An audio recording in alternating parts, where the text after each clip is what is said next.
Pablo, y te agradezco que estés aquí. Buenos días y bienvenido. Carmen, muy buenos días.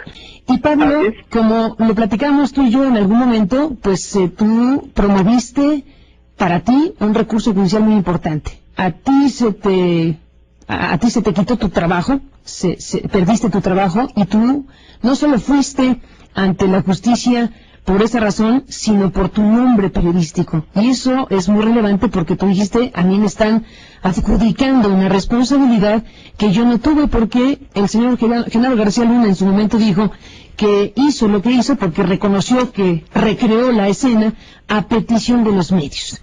Pablo, por razones obvias, te pido que regresemos a esta historia que has contado y que vale mucho la pena recordar. ¿Cómo fueron las cosas, Pablo? Cuéntanos de todo. Gracias, Carmen. Pues mira, además de saludarte y de saludar a tu auditorio, antes que nada, me gustaría que quede muy claro que hoy sabemos que es un montaje, pero el día del operativo no sabíamos que era un montaje. Fuimos engañados todos, medios y la opinión pública, por supuesto. Entonces, derivado de esto es que la ciudadana francesa, desde un principio, ha argumentado que ella no fue detenida de la forma en la que todos creímos que lo vimos, y como yo lo narré, porque yo fui al operativo a narrar lo que vi, entonces lo vimos todos a través, si quieren, de la televisión, pero bueno, así fue, por un lado. Por otro lado, sí me sorprende que después de 6 años de este argumento, aunque entiendo los tiempos de los procesos legales, pues esto esté como puesto en la mesa cuando es el tema central, y lo que tú decías, que me parece también muy destacable, que se ha minimizado, se ha hecho un lado. O sea, bueno, incluso las autoridades lo han dicho. Ok, sí, no fue así, pero eso no tiene que ver con el procedimiento judicial. Ahí había secuestrados y secuestradores. Pues a mí tampoco me lo parece. O sea, yo soy una víctima también de ese operativo. Yo también fui agraviado, y justamente como tú lo dices, por ello recurrí a instancias como la Comisión Nacional de Derechos Humanos, para que este tema se aclarara. No me sentí yo conforme en el hecho de decir, bueno, pues esto así es. El periodista Pablo Reina nos lo pasamos a traer entre las patas, porque hay que recordar que yo me quedé entre la empresa para la que yo laboraba y por supuesto las autoridades. Ninguno de los dos, digamos, me respaldó. Pero también algo que me parece fundamental, Carmen, es que no fui yo el único periodista que estuvo ahí, todos los medios estuvieron presentes. Cierto es que nos avisaron primero las televisoras. Por ello eso es muy importante que lo digas, Pablo, muy importante, porque todo mundo informó del tema, sin duda. El punto aquí es que hubo un llamado a las televisoras antes que a los demás, y los demás llegaron cuando empezaron a transmitir las televisoras eso, y por supuesto los periodistas corrieron al lugar para ser partícipes de la cobertura informativa. Eso fue una consecuencia de una transmisión de origen que ustedes estaban realizando, y eso creo que hay que enfatizarlo. Sí, por supuesto. Y no fue una convocatoria a todos los medios de comunicación, vénganse a tal hora, porque no era posible que así sucediera. Hubo un llamado privilegiado previo a las televisoras, que fueron las que iniciaron una transmisión prácticamente de forma simultánea, y estuvieron transmitiendo como si fuera un suceso en vivo, lo que era una recreación, dice la autoridad, o lo que era un montaje, dice Saldívar, en un lenguaje más directo de lo que realmente estaba sucediendo. Efectivamente, y creo que esa es otra de las cosas que se debe revisar, Carmen. Los medios también deben de revisar sus procedimientos, porque en aras de una noticia y en aras del privilegio por obtenerla, y por supuesto, todos sabemos que es muy mediática la televisión, y que finalmente se favorece por muchas circunstancias, esto tampoco es nuevo, se violan los derechos, se brincan procedimientos. Pero eso lo vemos hoy. Cuando un medio tiene una noticia enfrente y tiene supuestamente una autoridad que está brindando información fidedigna, pues lo que hace es reproducirla en aras de llevar una exclusiva o una información que al público le pueda interesar. Ese es un tema que se puede analizar efectivamente, y debemos analizar los medios. Pero déjame ir, Pablo, a un tema muy importante.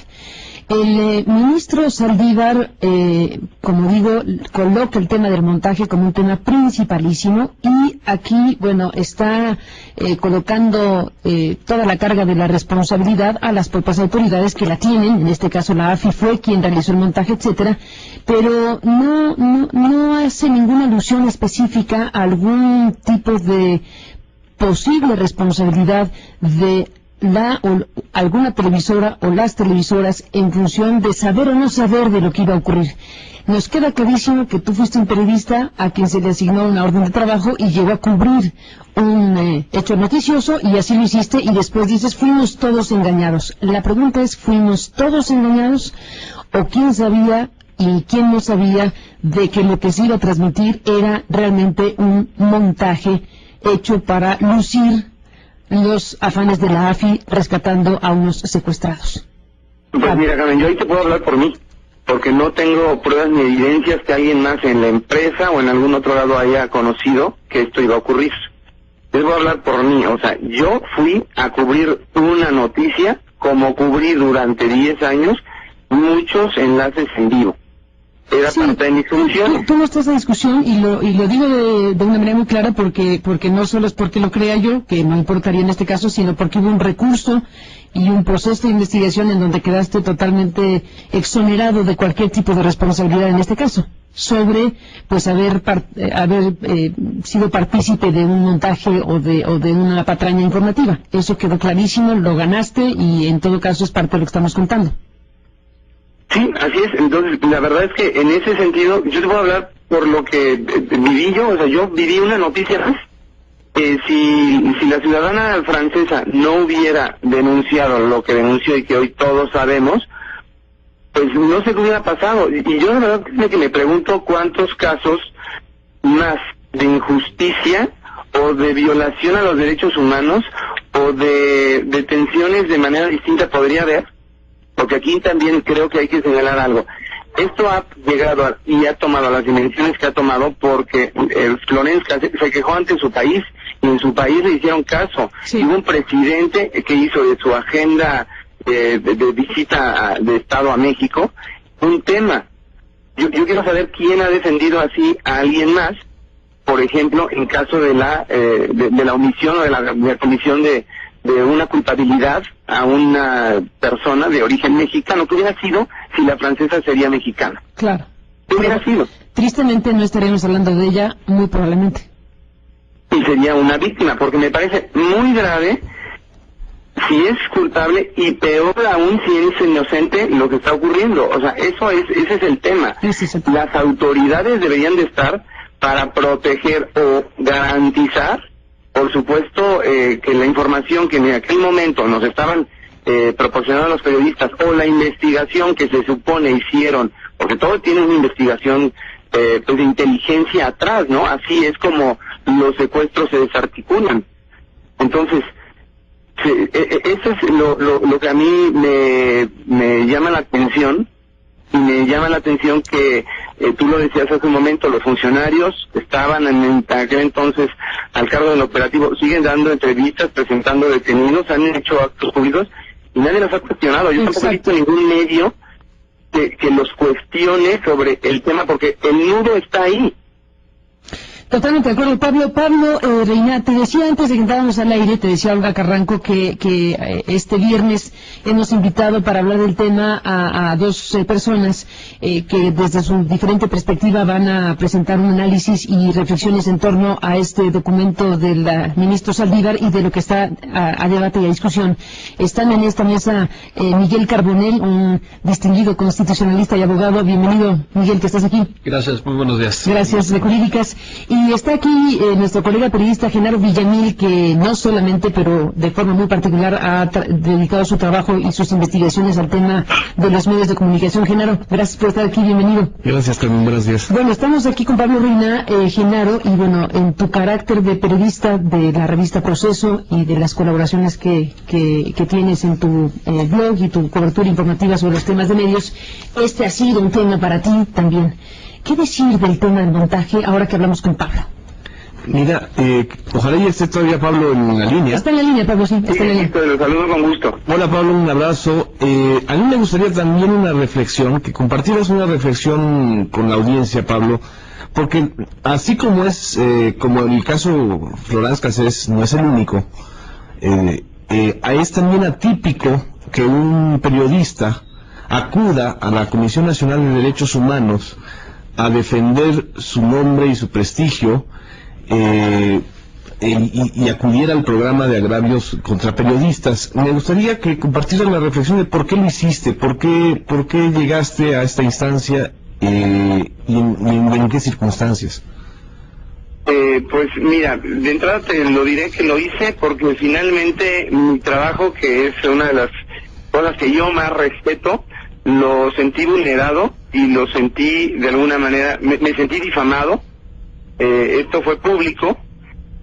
Tú sabes que todos los periodistas trabajamos con nuestro nombre y con nuestra credibilidad. Así es. El yo haberme quedado callado hubiera sido como aceptar la acusación. Uh-huh. Y de ninguna manera lo iba yo a permitir, porque creo yo que... ¿De qué se te acusaba? ¿De qué se te acusaba, Pablo? ¿Qué se decía de ti? Mira, lo que se dijo específicamente, Televisa finalmente, me despidió y metieron una nota donde responsabilizaban a la AFI y estar en contubernio con el reportero que cubrió la nota, que en este caso pues obviamente fui yo. Todavía anoche, por ejemplo, Denise Merker lo dijo en su programa, a pesar de que hubo una demanda por este tema contra la empresa. ¿Qué dijo? Demanda que ya terminó. Dijo que yo estaba enterado de que eso era un montaje. Ah. Bueno, hay documentos oficiales. O sea, me tardé 1 año 3 meses en realizar esta investigación. Es pública, eso está de alguna manera documentado. Yo cuando acudí a la Comisión Nacional de Derechos, respondiendo a lo que me decía Genaro, sí, a mí me lo dijeron muy claro, aquí va a salir la verdad, lo que sea, va a salir, eso es lo que yo quiero. Oye, Pablo. La PGR, perdón, déjame nada más terminar este punto. La PGR en diferentes ocasiones dijo que era información a la cual no había por qué tener acceso. La Comisión Nacional de Derechos Humanos insistió hasta que finalmente se resolvió que había un documento en el que ellos reconocían, y a mí me negaron información fidedigna, veraz, y por supuesto el tema es que me habían ocultado que ese operativo habían ocurrido antes y de manera distinta. Esa es la parte de verdad que salió, Pablo. ¿Pero salió toda la verdad? Así es, pero mira, salió desde un principio, Carmen. Las contradicciones fueron desde el origen. Yo me enteré, para que me entiendas, por la televisión, cuando Genaro García Luna dijo que los medios le habían pedido una recreación. 8 días después, en una reunión de procuradores, diferentes procuradores, unos decían que sí era un montaje y otros decían que no era un montaje. Yo ya no sabía, ¿no? Obviamente me he documentado del caso y por supuesto que he leído los diferentes puntos de vista, las declaraciones de los acusados, y hoy tengo claro que ahí está distorsionada toda la verdad. Yo también, ya qué fue y qué no fue, o sea, estoy en duda igual que cualquier ciudadano común y corriente. Yo ese día acudí como reportero con la confianza de que estaba yo realizando y viendo lo que era una noticia, y creo que ahí están, lo que te comentó, habíamos muchos reporteros, y creo que todos tenemos olfato periodístico, y creo que todos fuimos engañados. No hubo ahí alguno que dijera, a ver, paren aquí... No era posible hacerlo. A ver, no, estoy de acuerdo. Los muchos reporteros que llegaron, y eso ya está aclaradísimo, llegaron porque había una transmisión espectacular, había una transmisión continua de las 2 televisoras, y claro, los demás medios de comunicación corrieron a ver qué pasaba y siguieron transmitiendo lo que estaba haciendo ese montaje. Eso queda clarísimo. Pero aquí el punto, Pablo, queda claro que a ti te dicen, lánzate a cubrir este asunto. Si recordamos, y tú lo debes tener perfectamente nítido en tu mente, Pablo, si recordamos aquello, las cámaras iban entrando al lugar como si estuviera en ese instante realizándose la acción del rescate de los secuestrados y la captura de los secuestradores. Eso evidentemente se hizo pasar como un suceso que estaba ocurriendo en ese instante y no lo era, como ya lo hemos repetido 1000 veces. Las cámaras ya estaban ahí. ¿Cómo es que tuvo la información la televisión para mandar a sus cámaras previamente a que empezara a suceder lo que estaba transmitiendo? Ese es un interrogante que a mí a esta altura del partido no me queda disipada, Pablo. ¿Tú sabes qué pasó ahí?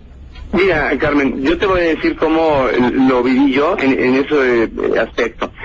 Tú sabes que cuando a ti como medio te van a dar una información, tú nunca llegas a ver qué va a pasar y llegas junto con la policía a ver qué encontramos. Se supone que hay un servicio y un trabajo de inteligencia, ¿sí? Uh-huh. Entonces, a mí finalmente me dieron datos de aquí está ocurriendo la detención. Los datos que yo di en el primer enlace son los datos únicos que yo tenía. Porque los da la televisora misma, ¿no? Aquí un punto es, la televisora te dice, reportero, lánzate aquí porque tenemos esta información, o tú tienes de las fuentes policíacas la información que te indica que hay que ir, y en consecuencia tú le dices a la televisora, mándenme las cámaras. ¿Cómo es el asunto? ¿Cómo es que se da el hecho de que las cámaras y tú van al lugar? ¿Porque la televisión te asigna esa tarea como yo estoy creyendo, o porque tú alertas a la televisión de que alguien te avisó que algo va a pasar? Mira, eso también yo ya lo he comentado. Yo recibí la llamada expresa de Cárdenas Palomino. Me dijo que había un operativo importante. Él sabía que, bueno, en la mañana cubríamos en vivo muchos eventos. Yo aviso directamente a Carlos Loret. Le digo, oye, puede ser algo interesante. Obviamente yo no tenía muchos datos. Los datos se me fueron dando conforme yo me iba acercando al lugar. Y poco antes de entrar al aire, que los datos fueron, hay una mujer, un hombre y 3 secuestrados. Ahora, lo que hace la policía, entrar, eso no tiene nada que ver conmigo.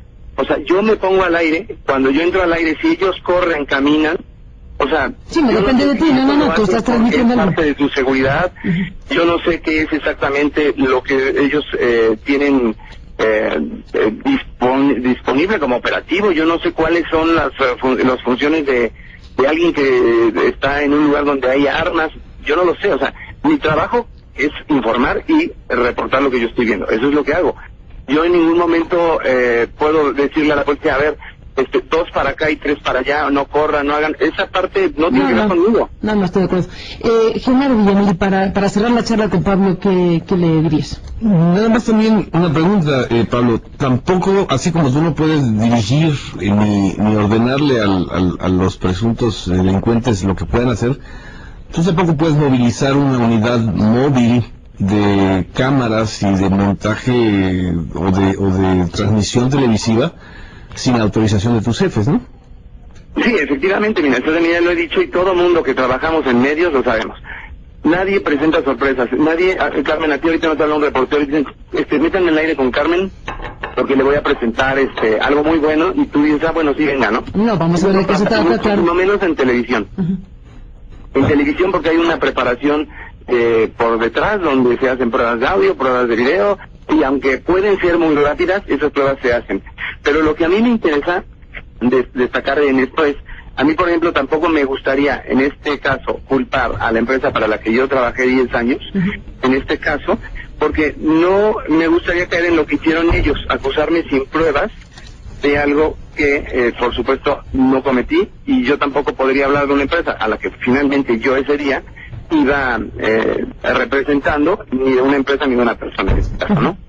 Pues Pablo Reina, ahí está tu comentario. Te agradecemos mucho que hayas estado esta mañana para recordar aquello, para revisar este tema que ahora, como decíamos, pues será materia de discusión del más alto nivel en la Suprema Corte de Justicia. Te agradecemos mucho, Pablo, que nos hayas tomado la llamada y estamos al habla como siempre. Buenos días y gracias. Carmen, muchas gracias y nada más, ojalá que esto sienta un precedente para que casos como este no vuelvan a ocurrir. Hombre, eso sería muy bueno y deseable y parte de lo que esperamos suceda a partir de esta nueva circunstancia que se va a dirimir en la Suprema Corte de Justicia. Gracias, Pablo, por estar aquí esta mañana. Buenos días.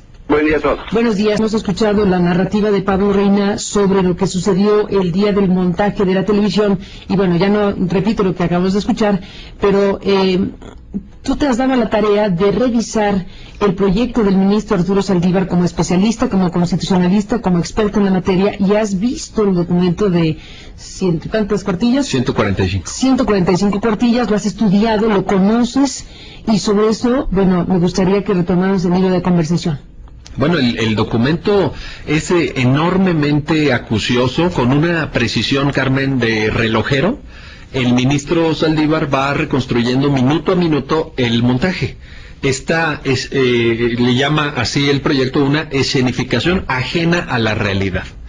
Y en efecto se da cuenta el ministro, como nos podemos dar cuenta todos porque ya es público el proyecto, ya está en la página de internet de la Suprema Corte, lo cual creo que es algo muy positivo, pues que en efecto ahí hubo una, pues un involucramiento, lo quiero poner en estos términos neutrales, de dos televisoras, tanto Televisa por una parte como TV Azteca, en donde incluso mandaban a corte, luego ahorita regresamos, en fin, hubo una prolongada cobertura mediática ese día.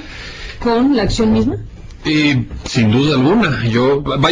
No puedo entender que haya sido de otra manera, porque incluso en la propia imagen se aprecia, y esto es algo que también está en el proyecto del ministro Saldívar, que quien abre la puerta de la cabañita es un señor de traje con un abrigo, y ese señor luego se supo que era Luis Cárdenas Palomino.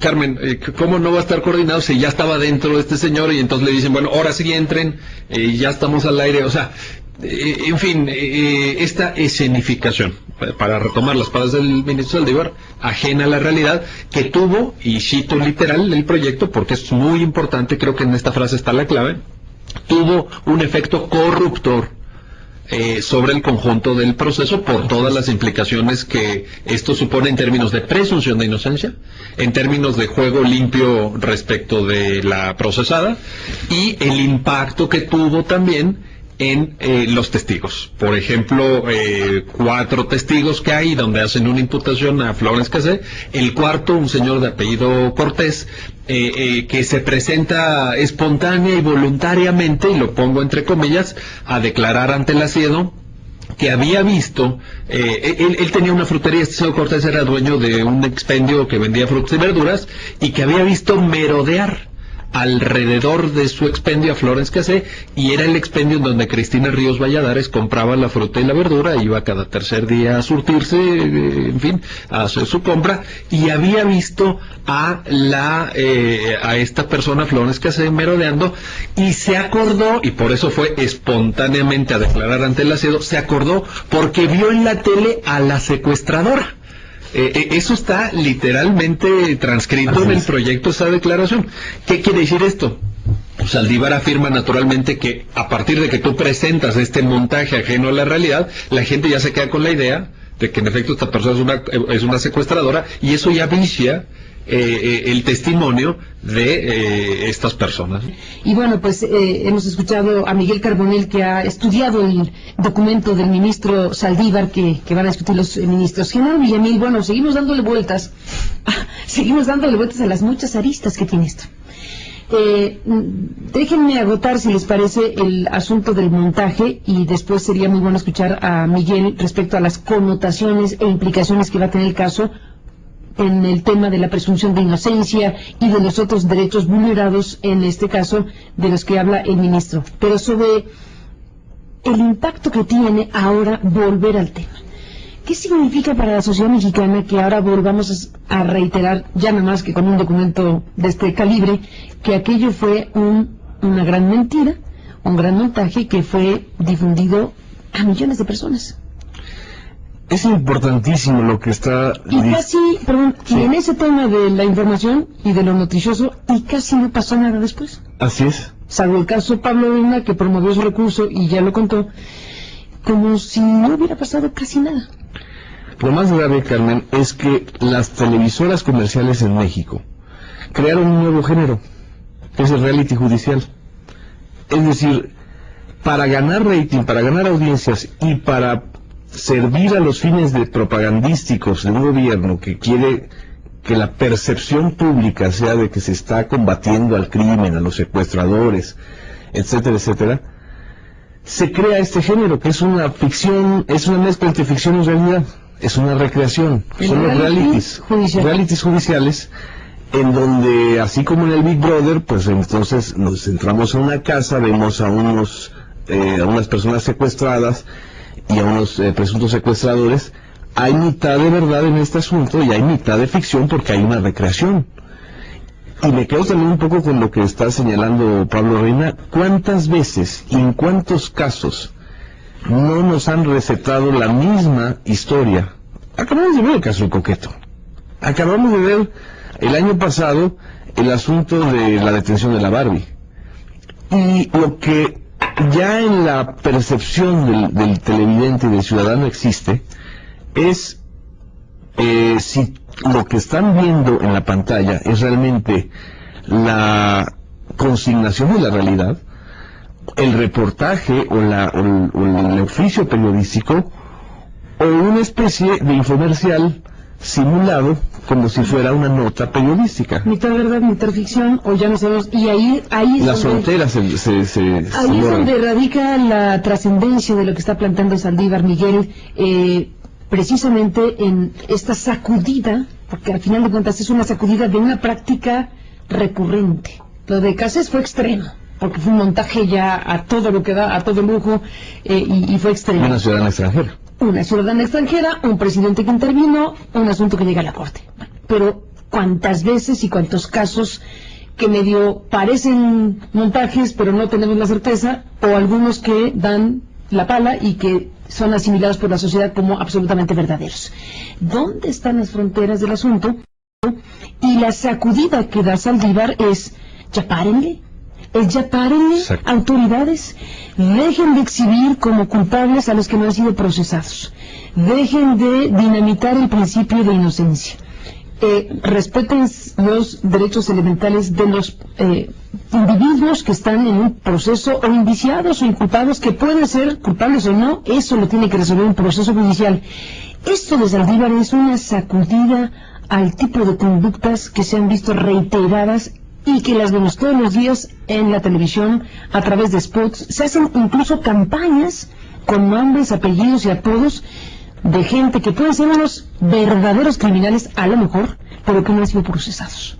Es una llamada de atención muy poderosa, creo yo. De hecho, en el proyecto de sentencia que se da a conocer, Carmen, hay una parte en donde Saldívar externa una preocupación en torno a esto que mencionas, porque dice que ahora el centro de gravedad de la justicia penal se traslada desde los juzgados y los tribunales a los estudios de televisión. Exacto. Y esto no puede ser, porque el lugar natural, el lugar que corresponde para determinar la culpabilidad o no de una persona es una sede de un juzgado y de un tribunal, y ahí se ventilan las pruebas y ahí se ofrecen los testimonios, etcétera. Pero ahora, dice Saldívar, con esta política de falsificación de la realidad, porque además no se apega a lo que de hecho sucedió ese día, pues entonces estamos haciendo una justicia mediática, estamos haciendo una justicia de opinión pública, en donde ya dice, digamos, no con estas palabras, lo dice de forma más técnica, dice, en donde ya la cancha ya no empieza pareja.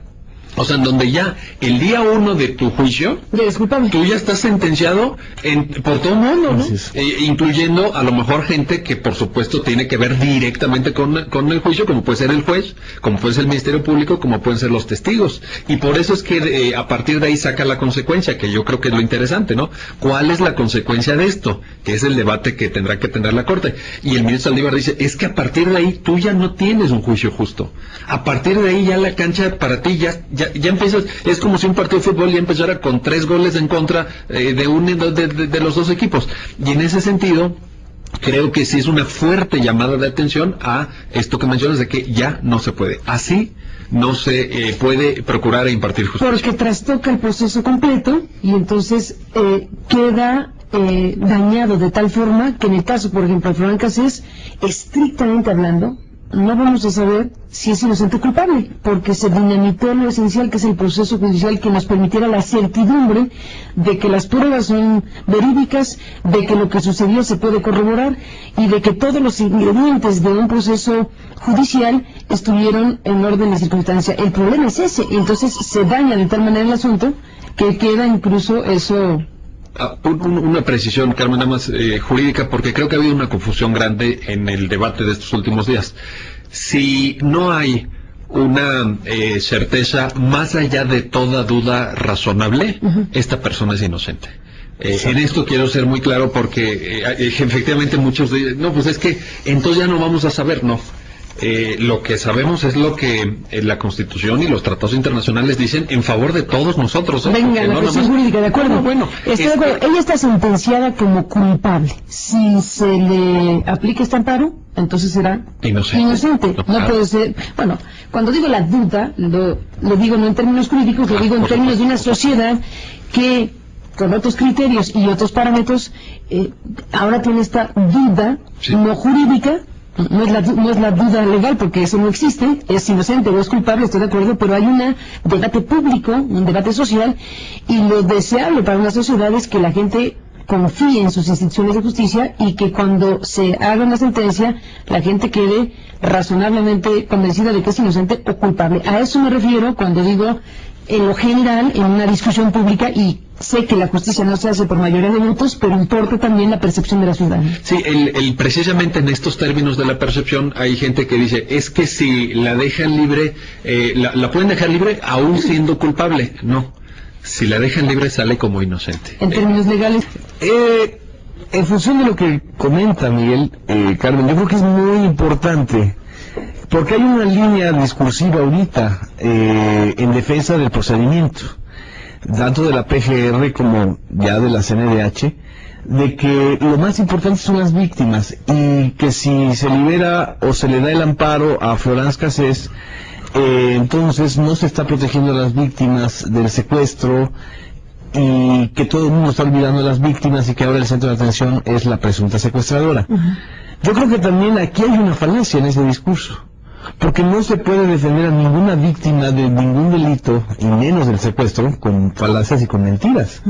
Es decir, este falso debate de que, por un lado, las víctimas contra Florence Cassés es entrar justamente o seguir justamente en el telemontaje, en la escenificación. Porque entonces seguimos en la escenificación en donde ya el juicio mediático ya estableció que esta joven es la secuestradora. Y no lo podemos saber justamente por lo que señala Miguel, o sea, porque si no hay certeza plena, porque la recreación y todo lo que se ha debatido y lo que ha acreditado el ministro Saldívar, pues entonces eso a los primeros que afecta son a las víctimas, porque entonces no se está haciendo justicia.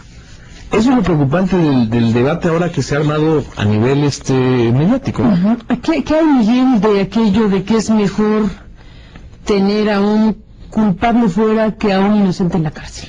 Bueno, es que yo creo que precisamente honrando a las víctimas, si alguien está realmente preocupado por las víctimas, como ahora dice la PGR y dice la CNDH, pues lo primero que tendrían que asegurarse es de que quien cometió un delito de secuestro efectivamente sea el que esté adentro de la cárcel, porque si no, a quien le estás faltando al respeto es a las víctimas. O sea, las víctimas también podrían decir, oye, si hay alguien que no fue, pues efectivamente creo que no se están respetando los derechos ni de las víctimas, y además está poniendo en peligro a la sociedad, porque siguen afuera los verdaderos responsables. O sea, en ese sentido sí creo que una sociedad merece el respeto, y las víctimas merecen el respeto, de tener esta certeza más allá de toda duda razonable. Insisto en esto, porque yo creo que la duda se vale, Carmen.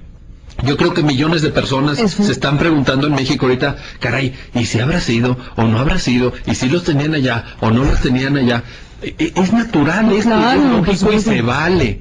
Nada más que eso que puede sentir un ciudadano o cualquiera no le corresponde a un juez penal. Un juez penal, para dictar una sentencia condenatoria, tiene que ir más allá de toda duda razonable con los elementos. Entonces, el ministro Saldívar, en la riqueza del documento que ahora está a consideración de la primera sala, nos ofrece una serie de elementos que sí te permiten dudar.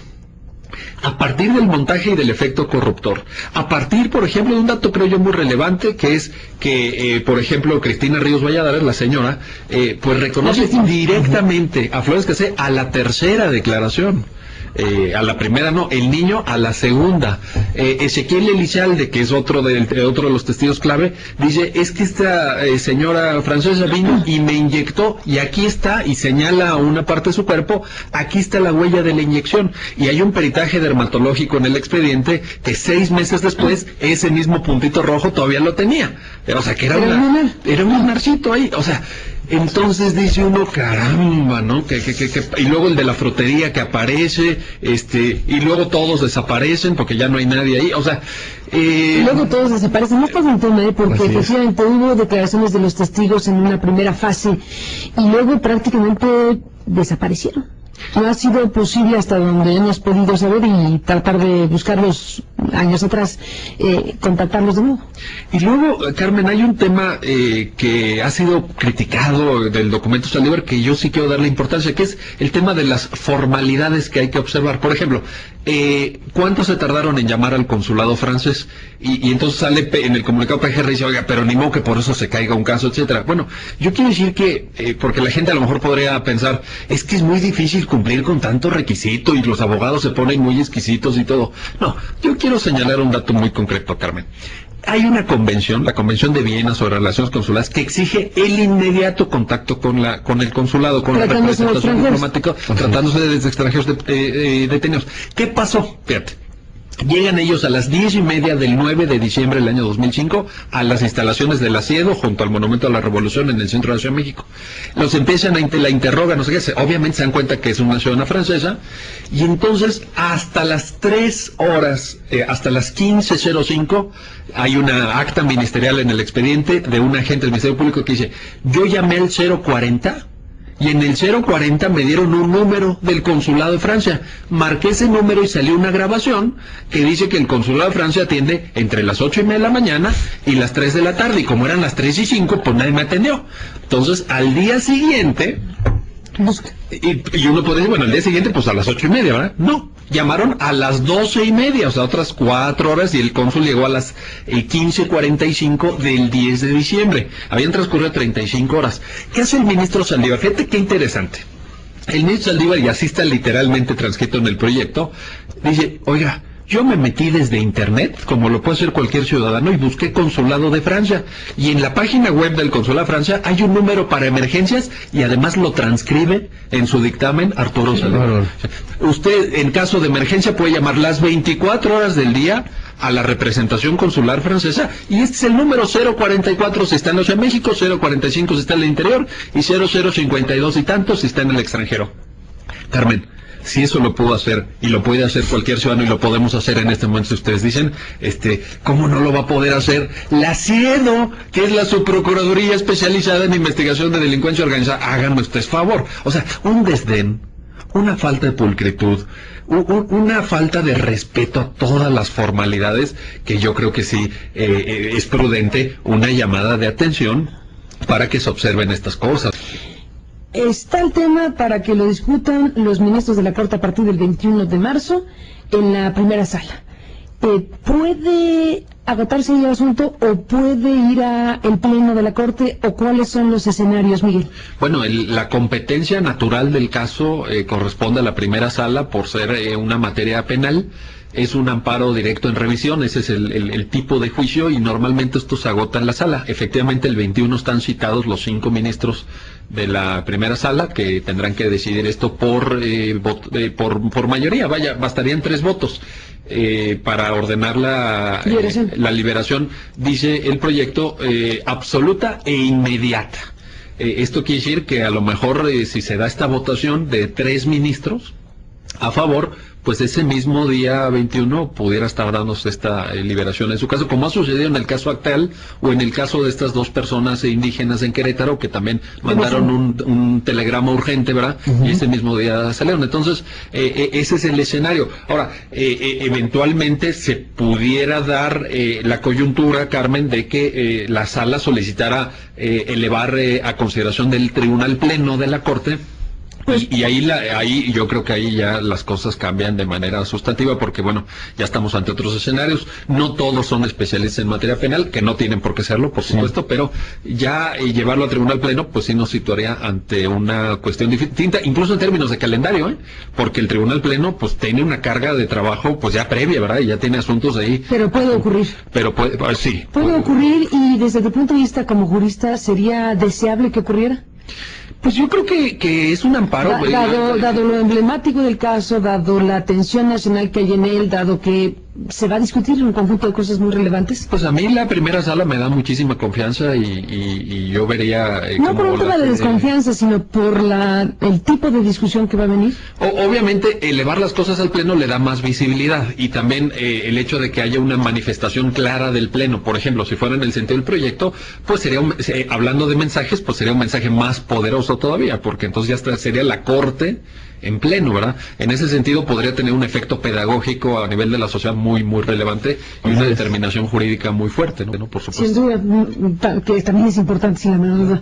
La utilidad del caso en términos de la sociedad mexicana no hay que minimizarlo, porque finalmente este debate, esta discusión nos lleva a asuntos de gran relevancia para la sociedad mexicana, así que una vez que ya está puesto el caso, pues no estaría mal, incluso, como dices, en términos pedagógicos, no únicamente, pero también. Genaro Villamil, nos vamos, Genaro García Luna es este funcionario, yo escribo en un artículo de Reforma esta mañana, es un funcionario incombustible, un funcionario que ha tenido diferentes capítulos, es transeccional, es un funcionario que ha estado en altas responsabilidades, ni más ni menos que a cargo de la AFI y de estas tareas del sexenio pasado para acá, y bueno, es un funcionario al que se le ha dado todo. Más presupuesto, más atribuciones. Esta mañana va a inaugurar, junto con Felipe Calderón, que últimamente le ha dado por inaugurar muchas cosas, va a inaugurar las instalaciones de la división científica. ¿Qué decir de García Luna? En primer lugar, espero que en la división científica no haya un set televisivo. Entonces, en esas instalaciones... Oye, qué cosa tan paradójica, y tremenda al final de cuentas. El mismo personaje que está exhibido, así es, con el caso Florán Cassés, de esta manera de haber sido la cabeza responsable de quien armó y distorsionó la escena del todo lo que hemos aquí dicho, es el mismo personaje que junto a la figura presidencial nos va a decir a los ciudadanos: miren ustedes, aquí tengo estas instalaciones de la división científica. Tiene algo de humor negro. Exactamente. Y el caso Florán Cassés, como muchos otros, lo que te están conformando es una constante en la gestión de García Luna, que es lo que los diputados y los senadores de oposición han estado señalando una y otra vez. Es lo que reporteros y reporteras como Anabel Hernández, o como los reporteros de la revista Proceso, o como han estado señalando una y otra vez en el caso de la gestión de García Luna, ¿no? Esta idea de que todo se vale para ser un superpolicía, de que todo se vale incluyendo el exceso de recursos presupuestales y convenios mediáticos a modo, de que todo se vale incluso para hacer hasta teleseries. El equipo, y ahí viene la teniente de la Secretaría de Marina, pero todo se vale con tal de modificar la percepción, como si la percepción fuera el problema y no... Como si el objetivo fuera la percepción. Es que en realidad parece que ese es el gran esquema. Se han destinado cantidades francamente obscenas de dinero público para ese propósito. Así es, nunca en la historia de este país se le había destinado tantos recursos a lo que originalmente era una subsecretaría de la Secretaría de Gobernación, y que ahora toma la dimensión de supersecretaría, porque en muchos sentidos la Secretaría de Seguridad Pública está ya ahora por encima de la Secretaría de Gobernación. Qué paradoja, ¿no? Entonces, creo que también en este caso hay un afán muy loable y muy sano de parte del Poder Judicial de este país, de que nos sentemos como sociedad y de que se analicen las consecuencias reales de este tipo de políticas en donde se privilegia la modificación de la percepción o la propaganda en lugar de la justicia y de la investigación. Y se altera a la propia realidad con propósitos propagandísticos y le da en la torre al proceso. en curso. Ese es el punto al que nos convoca el proyecto del ministro Saldívar, a reflexionar sobre cómo debe de enjuiciarse a las personas, cuáles son los requisitos para privarlas o no de su libertad poniéndolas en la cárcel. Y eso tiene que ver, Carmen, y esto es muy importante, no solamente con Florence Cassé, esto tiene que ver con la sociedad mexicana, esto tiene que ver con nosotros. Yo no sé qué va a pasar con ella. Si sale libre probablemente se vaya a Francia ese mismo día, al día siguiente, pero nosotros nos vamos a quedar. Y en interés de todos los mexicanos, en interés de todas las personas que habitan este país, necesitamos procedimientos judiciales creíbles, necesitamos cosas bien hechas, necesitamos observar las formalidades, que hay gente que las desdeña, dice, no, bueno, pero no se pongan exquisitos. No, las formalidades tienen un significado y tienen un sentido, y la presunción de inocencia importa, porque de otra manera le podemos destruir la vida, la honra, el nombre a cualquier persona, nada más porque es detenida y presentada en un noticiero televisivo y en la noche, y eso en un Estado de Derecho no se puede permitir. Entonces, yo creo que este caso es una poderosa llamada de atención para Florence Cassé, que le va a cambiar la vida, sin duda, en un sentido o en otro. En cualquier sentido. Pero para nosotros, reflexionemos nosotros qué justicia queremos y a qué policía podemos aspirar legítimamente, a la policía de los telemontajes o a la policía científica que haga bien su trabajo, que acopie pruebas y que aprenda el gobierno mexicano. Este es un jalón de orejas que le da Saldívar al gobierno mexicano, a ganar los casos no en la tele, a ganar los casos en los juzgados, como corresponde. Usted señala a esta persona como responsable de haber cometido un secuestro, gánenlo en los juzgados, lleve a los testigos, construya bien las pruebas, observe las formalidades y gane usted ahí el juicio. No lo intente ganar en un set televisivo, porque eso es propio pues de un Estado populista y no de un Estado de Derecho. Pues ahí está el asunto. Genaro Villamil, gracias por estar aquí esta mañana. Gracias, un gusto que estés aquí. Gracias, Miguel Carbonell, por tu presencia. Gracias a los dos por estar aquí.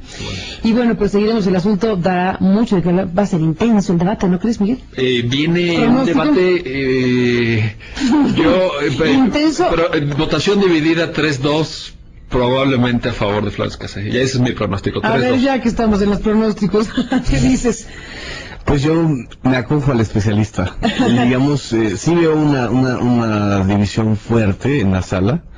Los otros colegas reporteros que cubren la fuente de la Suprema Corte me dicen que efectivamente está muy dividida las posiciones. ¿Quién está en la primera sala, Miguel? La integran el propio ministro ponente, presidente de la sala, Arturo Saldívar, el ministro José Ramón Cosío, Jorge Pardo Rebolledo, que es el último en integrarse a la Corte, acaba de llegar prácticamente, Guillermo Ortiz Mayagoitia, ex presidente de la Corte, ahora integrante de esta primera sala, y la ministra Olga Sánchez Cordero. Veremos ahí lo que sucede a partir del 21 de marzo, que nos decía el abogado que va a ser la fecha, y puede durar...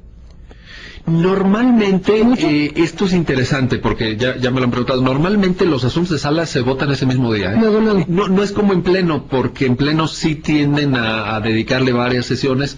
Los asuntos de sala normalmente ya, como son cuestiones más de técnica jurídica, se van mucho más rápido, y yo auguro, nadie tiene una bola de cristal, pero yo creo, Carmen, que ese mismo día, alrededor de las 12, probablemente, tengamos ya un veredicto. Si es que no deciden llevarlo a pleno. Eso cambiaría todo. Que eso ya cambia horario, cambia calendarios y demás cuestiones. Es una posibilidad. Veremos qué sucede. Genaro, gracias por estar aquí. Miguel, gracias por estar aquí.